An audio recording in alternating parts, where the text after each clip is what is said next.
This story is titled, I Paid Half Sister's College Tuition, but she smeared my name in public, so I said goodbye, college. But now my family is mad.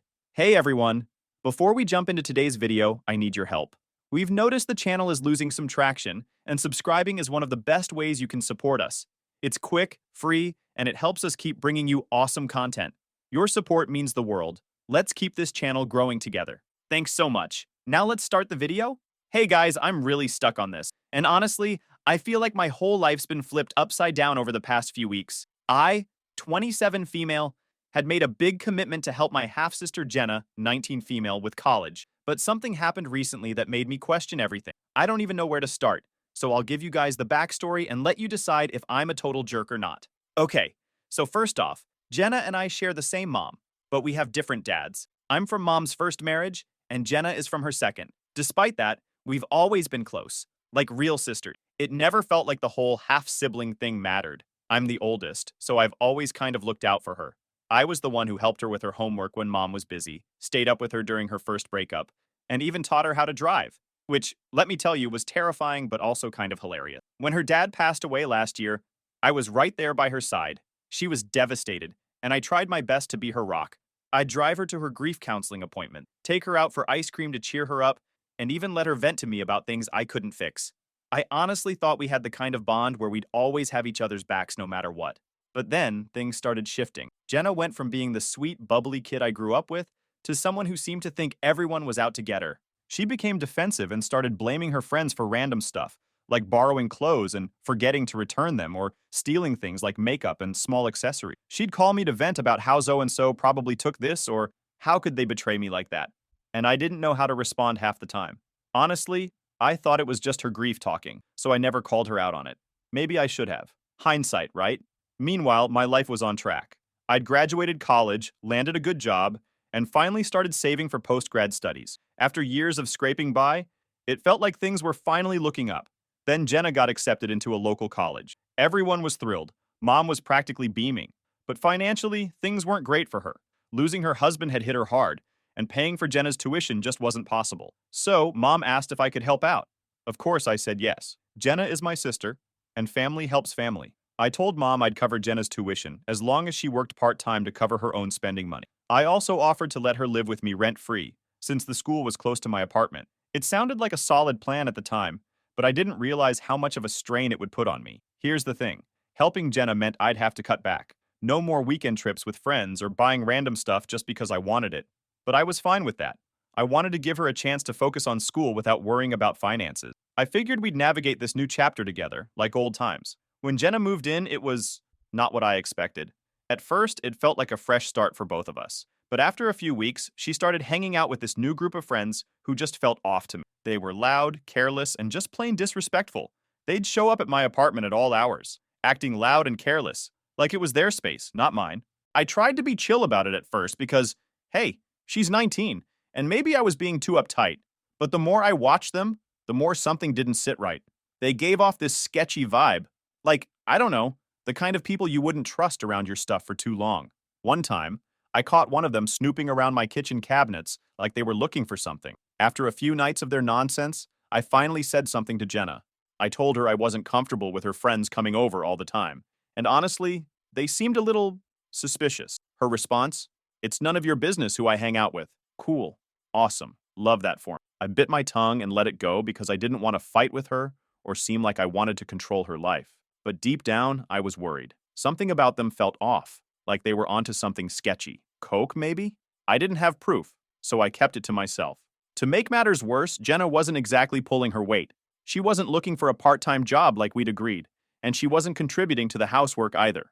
I started feeling more like her maid than her sister. I didn't want to nag her, but it was frustrating. I was sacrificing a lot to help her, cutting back on my own spending, skipping out on trips with friends, and putting my post-grad plans on hold. The least she could do was meet me halfway, right? Around the same time, I finally managed to buy a car. It was a used sedan, nothing fancy, but it was reliable and got me where I needed to go. I'd been saving for months, and it felt like a huge accomplishment. I called Mom to share the news while Jenna was sitting next to me on the couch, casually scrolling through her phone. Mom, I finally got the car, I said, excited. I just need a little more cash to finish paying it off, but it's almost done. Mom sounded so happy for me. That's amazing, sweetheart. You've been working so hard. I'm proud of you. Jenna didn't say anything, just kept scrolling, and I didn't think much of it. It wasn't a big deal or some kind of secret. I was just proud and wanted to share the moment. For a brief moment, I thought maybe things would start looking up. I had my car, Jenna was settling into her new life, and I figured we'd find our groove eventually. I even thought the car might be something we could bond over, a little milestone moment for me, and a way to make her life easier too. I mean, I was driving her to school and errands. It wasn't just for me. But instead of being happy for me, she started acting different, more distant, more irritable. She wasn't outright mean or anything, but her tone was off, like she had something to say, but wouldn't say it. So yeah, we were already on shaky ground before that incident, which changed everything happened. We had planned a little trip to the lake to celebrate the car. Nothing fancy, just a chill day out.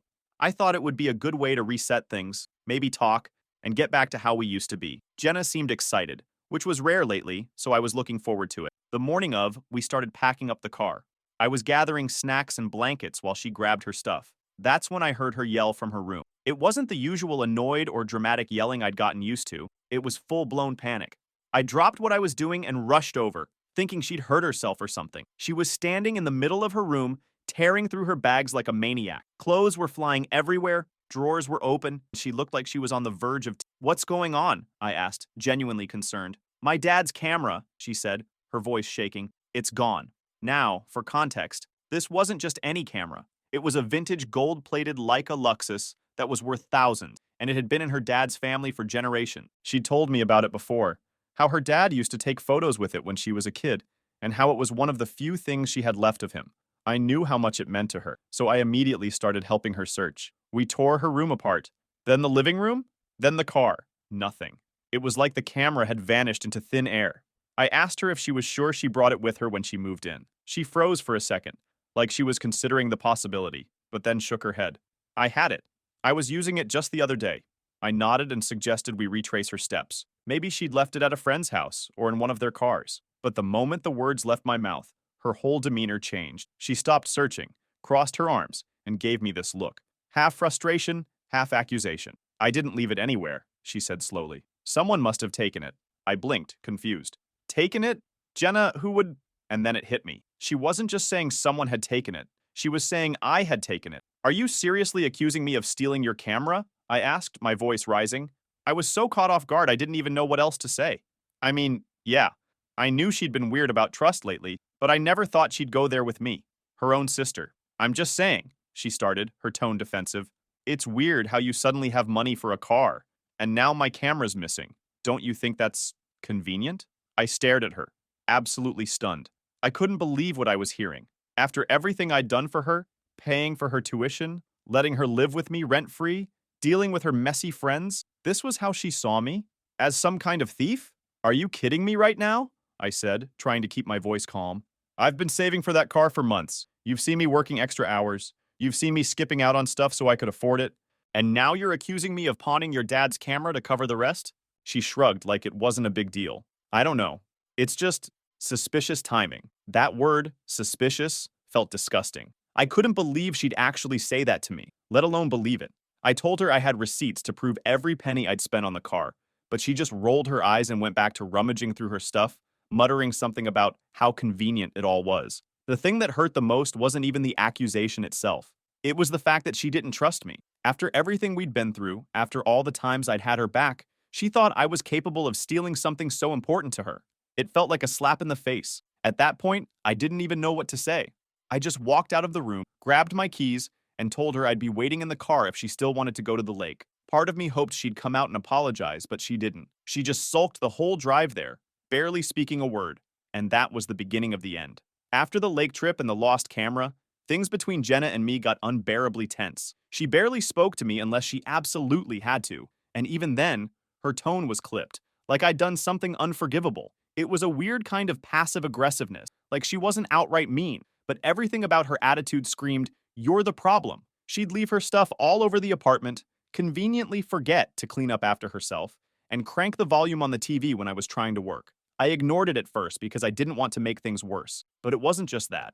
It was everything. Then suddenly, little things around the apartment started going missing. At first, it was random stuff, like my phone charger, my favorite coffee mug, and a couple of reusable bags I used for groceries. I thought maybe I'd misplaced them, But then I noticed some of the things turning up in her room. My charger was plugged into her phone. The coffee mug I'd been searching for all week, sitting on her nightstand, half filled with some mystery drink. When I asked her about it, she just shrugged and said something like, "I didn't think you'd mind."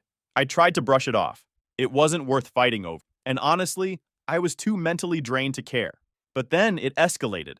I started finding my stuff broken or damaged. A picture frame I'd had since college was cracked. My favorite water bottle, one I'd been using for years, suddenly had a huge dent in it. My plants, which I'd been taking care of for months, looked like someone had overwatered them to the point of drowning. And the fact that she didn't even bother to acknowledge it just made it worse. It wasn't just the stuff either. Jenna's behavior became increasingly reckless. Her friends were over constantly, and they weren't exactly the quiet type. They'd blast music, leave trash all over the apartment, and even use my bathroom like it was theirs. I confronted her about it later, and she rolled her eyes like I was being dramatic. "They're my friends," she said, as if that justified everything. "Why do you care so much?" "Because this is my apartment, Jenna," I shot back. "I'm the one paying rent. I'm the one who has to clean up after them. You can't just let them treat this place like it's some free-for-all." Instead of apologizing, she just stared at me with this blank expression and said, "Well, maybe you shouldn't have invited me to live here if you didn't want to deal with my life." That sentence stuck with me. I'd invited her to stay with me so she could have a chance at a better life so she wouldn't have to stress about rent or bills while going to school. And this was how she saw it? As some kind of burden I'd brought on myself? I didn't even know how to respond, so I just walked away. But the worst part?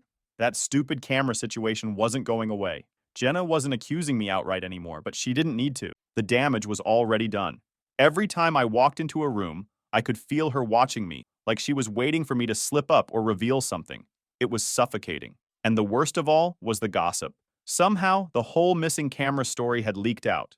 I had a feeling it was Jenna after she told her friends. And it felt like the entire town was talking about it. I live in a small town, and everyone knows everyone's business. So the small town gossip machine was in full force. And let me tell you, it's faster than the internet around here. I'd walk into the grocery store and suddenly feel like the main character in a bad reality TV show. You know that moment in Mean Girls where Regina spreads the rumor about Janice? Yeah, that was me.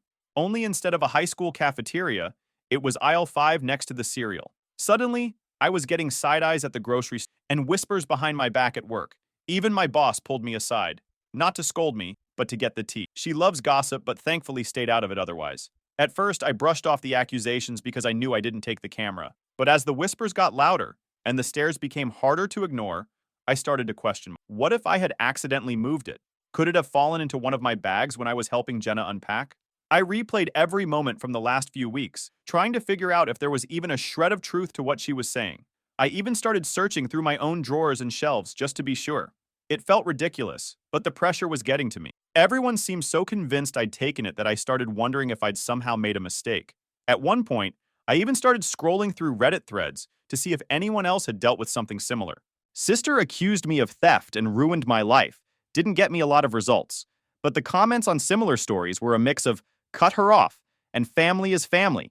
You have to forgive." Super helpful, right? I closed the app and immediately felt worse. Deep down, I knew I hadn't done anything wrong, but it didn't take long for Jenna's dad's family to get involved. They were furious, of course, and they didn't bother to hear my side of the story. I got phone calls from relatives I hadn't spoken to in years, all demanding to know how I could do this to Jenna. They called me selfish, untrustworthy, and a terrible sister. I tried to explain that I didn't take the camera, but they weren't interested in listening. To them, I was guilty, and that was that. I even started getting messages on social media.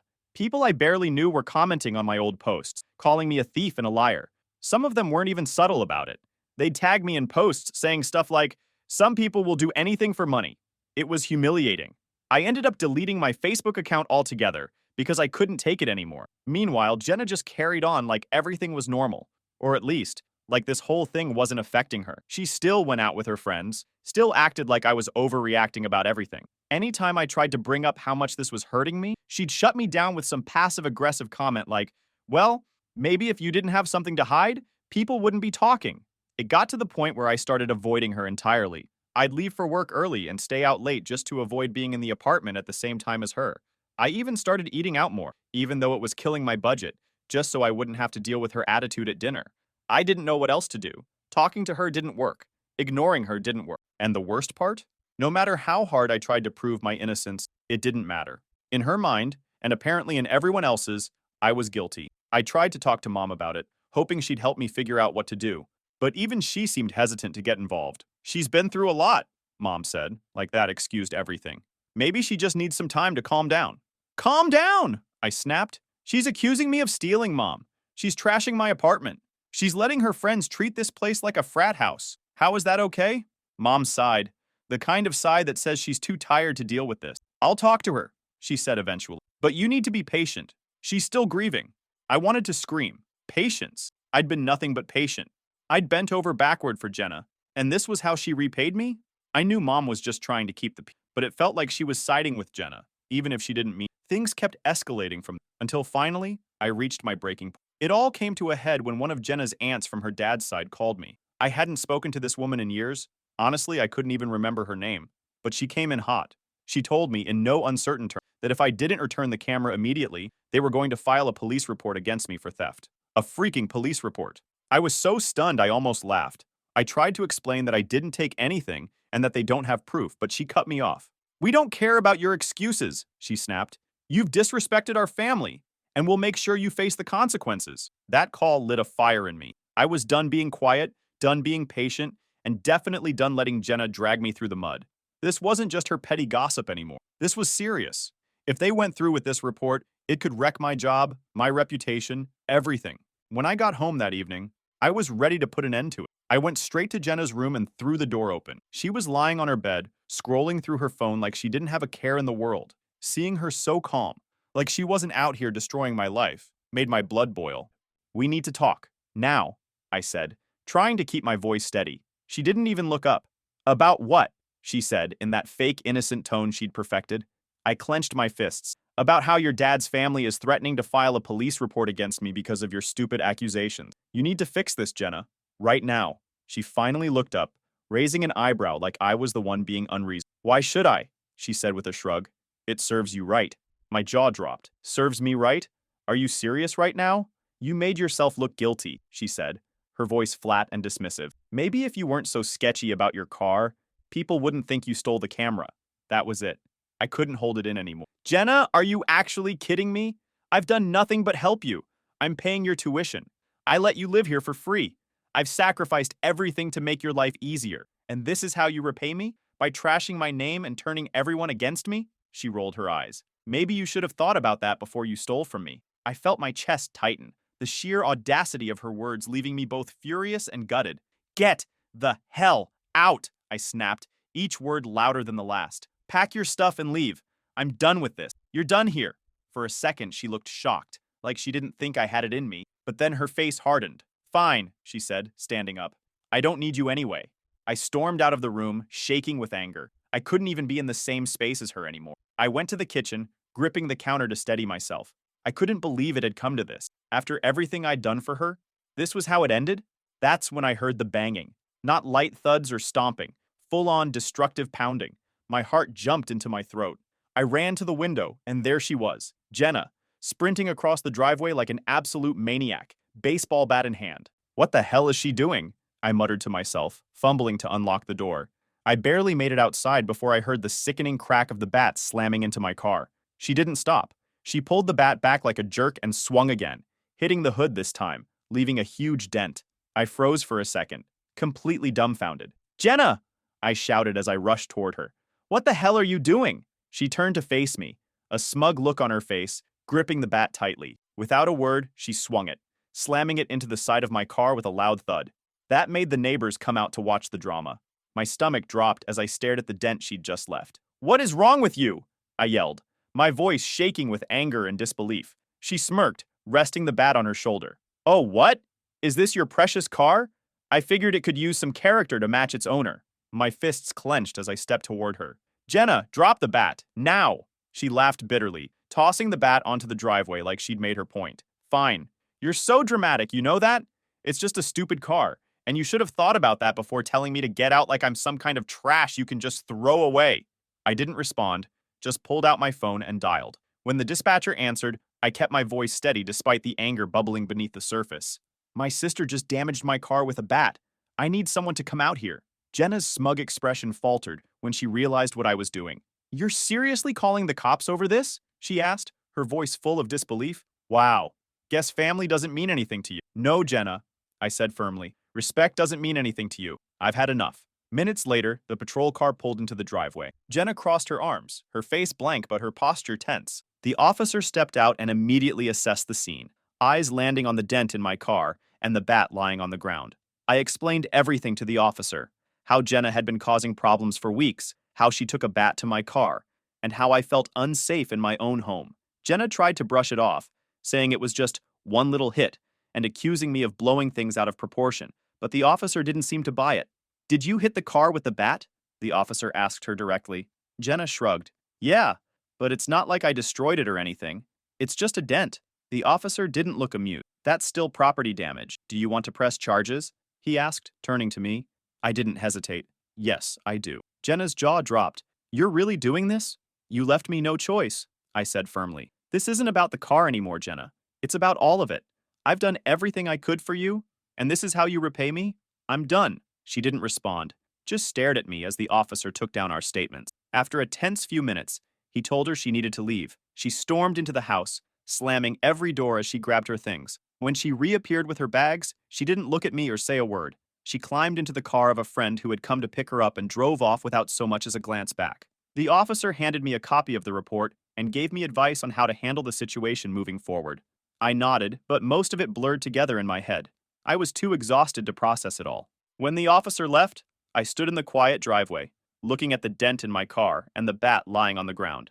I picked it up, feeling the weight of it in my hands, and tossed it into the trash. It felt symbolic, like throwing away the chaos she'd brought into my life. As I sit here, one thing's clear. Jenna can kiss the college fund goodbye. After everything that's gone down, there's no fixing this. I've done my part, and if that makes me the bad guy in someone's eyes, so be it. Who do you think is the real a-hole here? I'll keep you posted if there's any more drama, but for now, I'm moving on. Thanks for reading. Final update. Hey y'all, I didn't expect this to blow up like it did. Thanks to everyone who shared their thoughts, whether you were team me or thought I was the worst sister ever. It's been eye-opening, to say the least. To the ones who called me heartless, well, you're entitled to your opinion, but I'm sticking to mine. So let me tell you what happened after Jenna left. I spent the next week trying to get my life back in order. Between dealing with the police report and explaining everything to my landlord, it felt like a full-time job. I was lucky that Jenna hadn't actually damaged my car, and I managed to fix some scratches and dents. But the fallout from her actions hit her hard and fast. The charges I filed were enough to trigger a hearing, and word spread like wildfire in the town. Suddenly, Jenna wasn't just the girl whose dad had died. She was the girl who'd gone off the rails and gotten herself into legal trouble. Her dad's family, who had been so quick to back her when she accused me of stealing the camera, suddenly wanted nothing to do with her. The same people who had threatened me with a police report were now distancing themselves from her, as if she were some kind of pariah. But they didn't apologize to me, and then the truth about the camera finally came out.